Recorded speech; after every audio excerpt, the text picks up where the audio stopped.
வணக்கம் அன்புடைய நெஞ்சங்களே. ஒரு பெற்றோரா, ஒரு அரசியல் கட்சி தலைவரா எனக்கு வருத்தமா இருக்குன்னு சொல்லியிருக்காரு. யார் அப்படின்னா விஜய் அவர்கள். விருது வழங்கும் விழால என்ன சொல்லியிருக்காரு அப்படின்னா, இந்த போதைப் பொருள் பழக்கம் அதிகரிச்சுட்டு வருது, இது வருத்தமா இருக்கு. அதுக்கப்புறம் உங்களுடைய அடையாளத்தை நீங்க மாத்திக்காதீங்க அப்படின்னு நிறைய பேசியிருக்காரு. வழக்கம் போலதான் அந்த முட்டாள்கள், ஒரு சில முட்டாள்கள் கேட்க ஆரம்பிங்க, நீட்டை பத்தி ஏன் பேசல அப்படின்ட்டு. ஒரு விஷயம் எல்லா மாநிலமும் சேர்ந்து தான் முடிவெடுக்க முடியும். ஒரு தன்னிச்சையா முடிவெடுக்க முடியாது. ஒரு கையெழுத்து போட்டா மட்டும் முடியுமா ஒரு மாநிலத்தால அப்படின்னா இங்க பண்ணிருக்கலாமே. சோ முடியாத காரியத்தை நம்ம டக்குன்னு சொல்ல முடியாது. சோ யோசிச்சு பேசுறாரு அப்படிங்கறதா நிதர்சனமான உண்மை.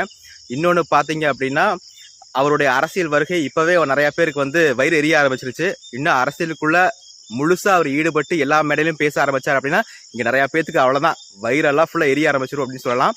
சோ விஜயனுடைய அரசியல் வருகை மிகவும் கவனிக்கப்படுது. அதே போல கூட்டணிக்கு அச்சாரமா அப்படின்ட்டு ஒரு சில விஷயமெல்லாம் பார்த்தா என்னமோ நடக்குது அப்படின்னு தெரியுது. பார்க்கலாம் 2026 அவருடைய கையில.